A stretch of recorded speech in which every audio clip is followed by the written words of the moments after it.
I am nothing and God is everything. Anything good I do, Jesus does it for me. So when I first found out my baby had cancer, had leukemia, I was pretty devastated. And I remember thinking, how could God do this to an innocent little baby? And I had friends ask me the same thing. We were all very distraught about it. And it took a while, a few months before I got my answer. But the other day I was driving down the road. And as a matter of fact, it took me a while to make this video, to get in my right emotional state. And I was procrastinating for so long. God wouldn't let me do anything. He's put my life on hold until I made this video. So his answer was, how do you think I felt when I put my innocent son on that cross? Boy, it hit me hard, man. So much emotions, like just seeing how much he loved us, because that was his choice. That was his choice to make that sacrifice. That was Jesus' choice to make that sacrifice for us. The things that he does that I don't really understand, it's all planned, it's all sacrificed for us.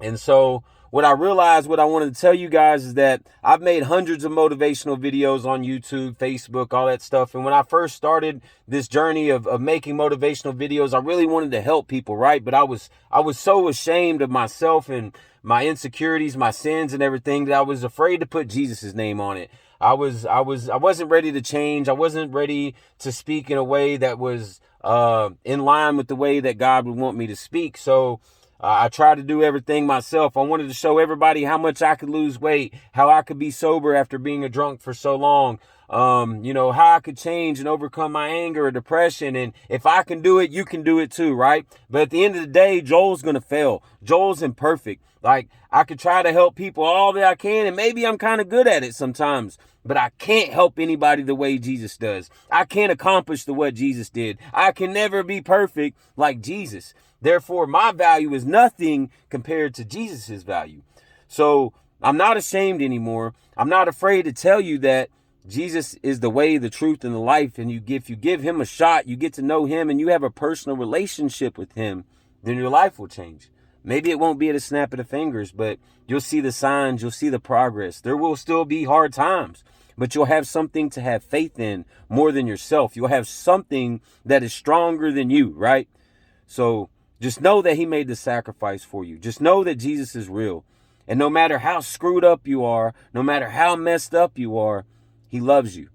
And over again, people ask me, I've been in door-to-door sales for 17 years, right? I've had so many ups and downs, and so many times when it gets hard, I try to pretend like I'm so strong and I'm this awesome individual, right? But really, the only thing that keeps me going whenever I'm deep in my depression, or I don't believe in myself, or the times get hard, the only thing that keeps me going is Jesus whispering in my ear or shouting in my ear. He's like Mickey off that movie Rocky. He's like Mickey off Rocky. He's telling me to get up. That's what Jesus does for me, because I got to know Jesus inside a concrete cell as a little boy, where I had to become a man by myself. It was hard for me, and it was a different route than, I guess, most churchgoers, right? But I'm not a churchgoer. I'm not a quote unquote Christian. I'm a follower of Christ, right? And so it's not my job to preach that I'm good enough for him, or I'm good enough to tell you something. It's my job to testify. And that's what he told me to do. And that's what I'm here to do. I have so many testimonies about my life. But first and foremost, I want to start off with this video telling you that Jesus is the way, truth, and life, and you should follow him first, right? Second, just like I said in the beginning, I asked, how could God do this to an innocent baby that didn't deserve it? And then realized that he was a sacrifice, an innocent sacrifice for you who didn't deserve it.